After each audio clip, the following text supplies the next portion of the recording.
Welcome to Allie's Attic, where you never know what kind of surprise you'll find in my attic. I'm your host, Allie, and today my surprise is a gentleman who plays his own brand of original melodic bluesy rock guitar music, and he also teaches guitar. Please welcome John Robson. Hello, John. Hello, Ali. How are you? I am doing good. How are you? I'm fine, thank you very much. Just on the run up to Christmas now. Oh, Starting yeah. to feel it. Isn't it crazy? Like Sunday is Christmas Eve. I know. I don't know how it came so fast, but anyway, yeah, it's upon us, and I have grandchildren and all kinds of wonderful stuff, and I'm not even done. But anyway, I'll get there. Um, okay, so tell me your journey because it's quite the interesting journey. You started playing guitar when you were 11. I did indeed. Yes, well, basically, I mean, probably one of my earliest memories is music. My parents were the generation that grew up with the kind of back end of the big band swing thing in the 40s and then rock and roll into the 50s, and those records were always on in the house. And Um, the first time I can ever really remember a noise that made me happy was "Rock Around the Clock" by Bill Haley and the Comets. Great song. Yeah, and I would I was really, really young at this point, preschool. I would kind of laugh and gurgle and make all the kind of happy toddler noises. And then my parents kind of realised that he seems to like music, that keeps him entertained. So there was always lots of music on in the house from that point on. Then, like all kids, I went through lots of different phases where I was mad keen on this, and then the next month it was forgotten. I went through all kinds of things. Chess, I was going to be a grandmaster at chess at one point. Then there was a brief craze in the 70s for yo-yos. I was a woman that. And then the guitar got its hooks into me when I was 11 years old, and I can actually pin it down to the very day when I first started playing the guitar. It was the day after we went back to school after the long summer holidays in 1978. I'd been waiting all that holiday for the guitar to arrive, and there was always some kind of foul up or whatever, out of stock, and then it didn't turn up, and then whatever. Anyway, it finally turned up on the day I went back to school. So got home from school that day, nice, freshly pressed uniform as it was, and got home and there was a guitar waiting for me, and I've been a slave to it ever since. Now, it was a Woolworth Top 20 guitar. Yeah, that was the first electric guitar I ever bought. It was they were sold under various different brands, but mine was it had the Woolworths logo on the top,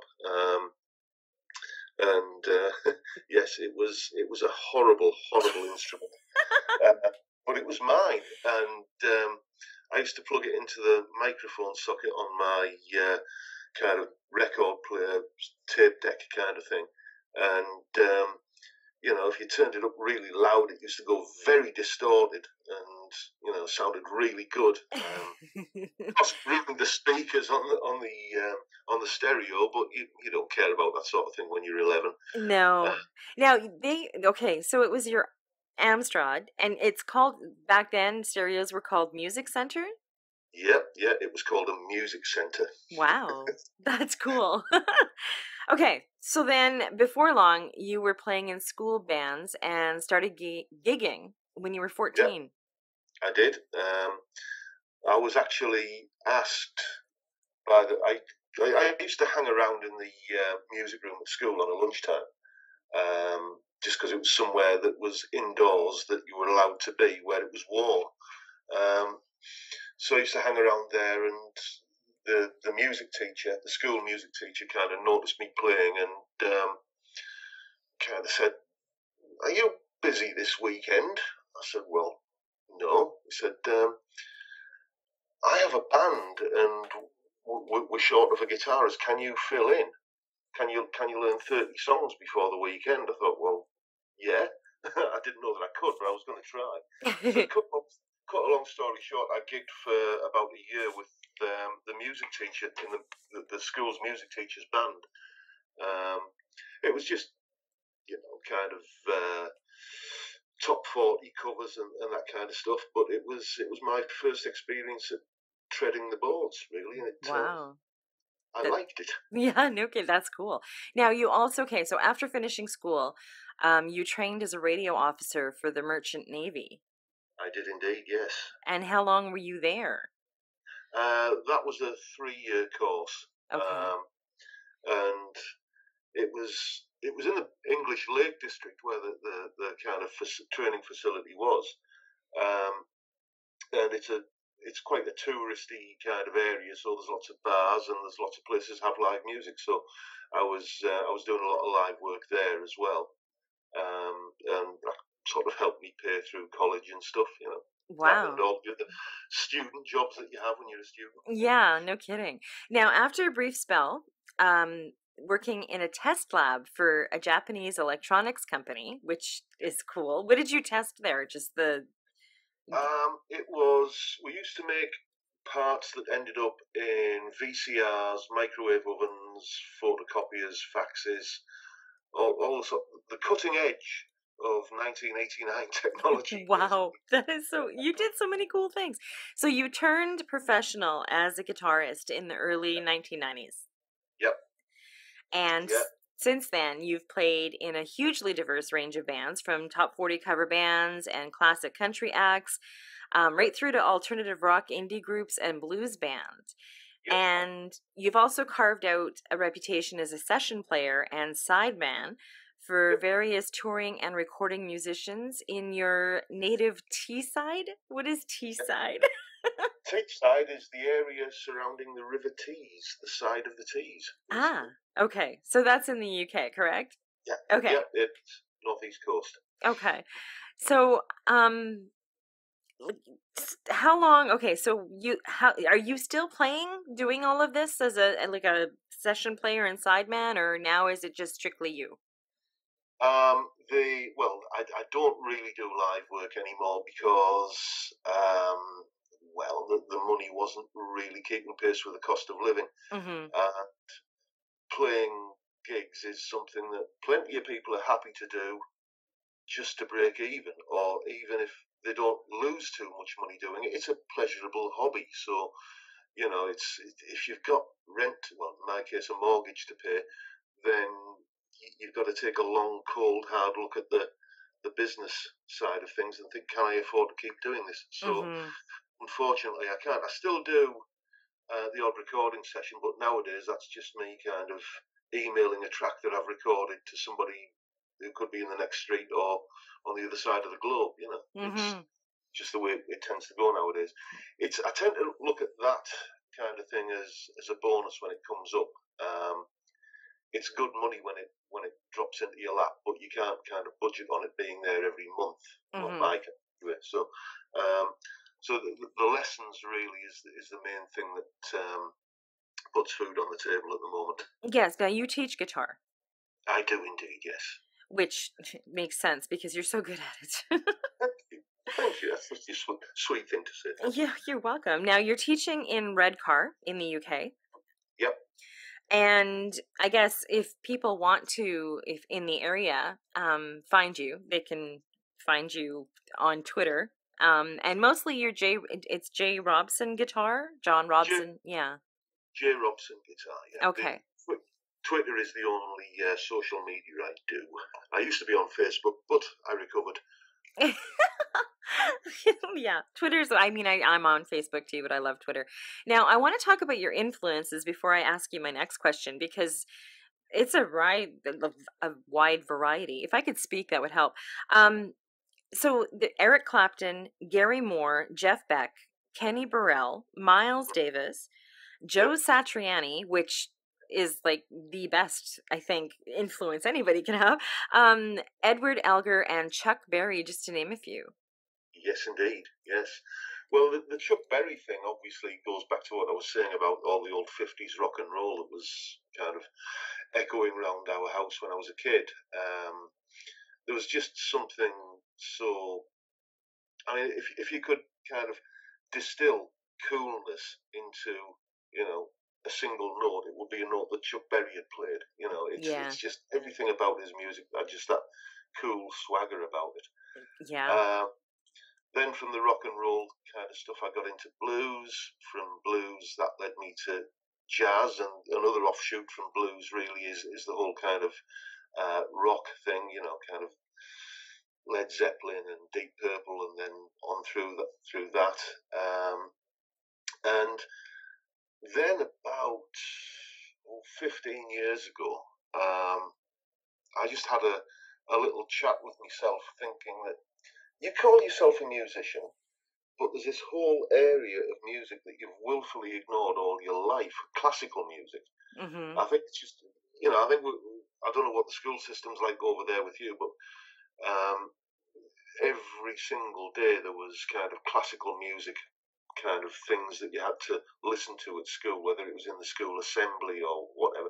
And when you're force fed something like that as a kid, you kind of react against it. And I think, yeah, but by the time I was in my 30s, I thought it's time I kind of got over this and listened to some classical music. So I bought a box set compilation and just kind of went through it and decided which stuff I liked and which I didn't. And you know, I have to say that the more I heard of Edward Elgar's music, the more I thought, what a genius that guy was. Mm-hmm.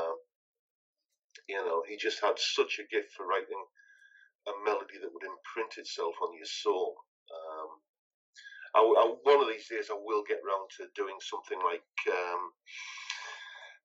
Nimrod from the Enigma Variations or something like that on the guitar. It's just that's on my bucket list, that particular tune to do. I've tried it a couple of times, but it never quite works. But watch this space. Yeah, you'll It's, get it. Okay.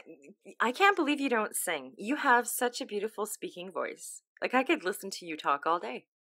thank you. Well, the thing is, when I used to play in bands, it would always be, you know, you'd be in the rehearsal space, and um, someone would suggest, "Can I have some backing vocals off you this week, John?" Yes, no problem. So microphone, stand, everything, you know, kind of. I'd do my bit, and then the next practice, invariably, there was never ever a mic stand set up for me. I Okay. think they were telling me something. Well, On, you know what? They may have been a little worried that you'd take over because I'm on, serious. even my missus says that the only way I'll ever carry a tune is in a bucket. Okay, well, you should be reading books, like, so people can buy them, like the audiobooks you can get online. I love your voice. I'm just saying. Um, okay, so because you've been doing this for so long and you've been with like a bunch of bands, and now you're teaching as well as still putting out your music. If you had any kind of advice to give a new artist that was just starting out, John, what kind of advice would you think you'd give them?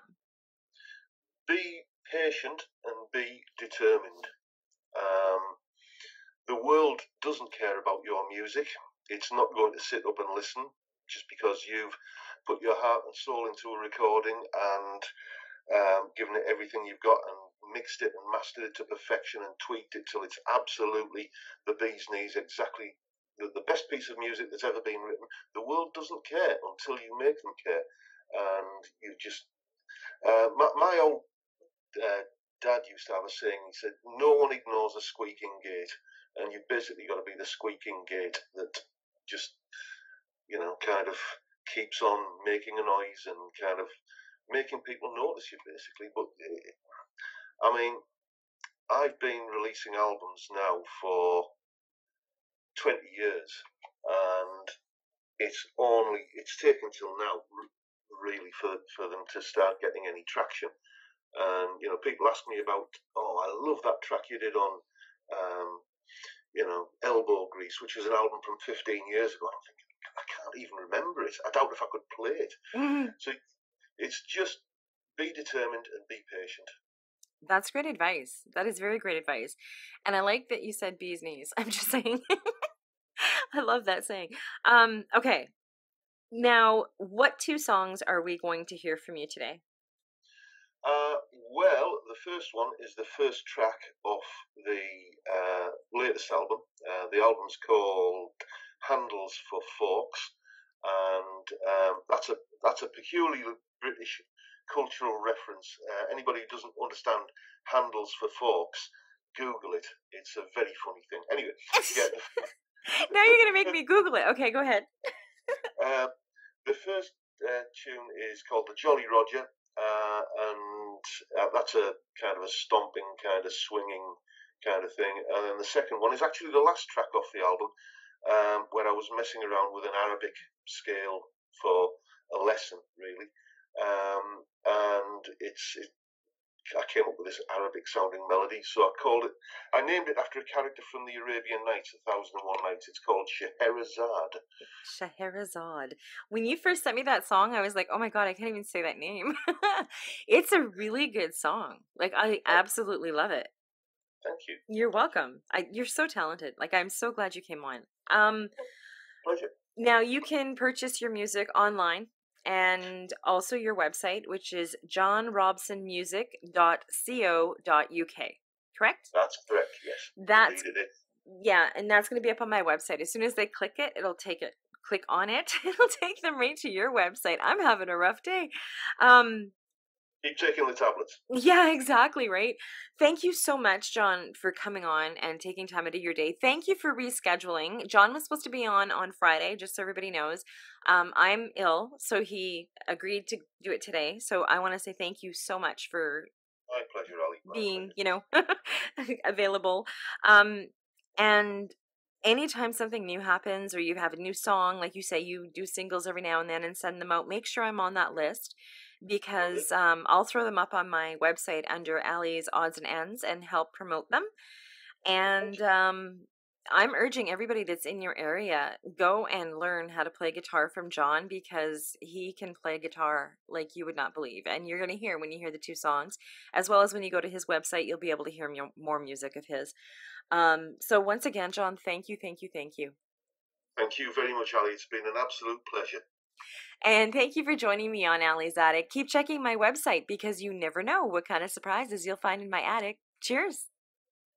Bye for now.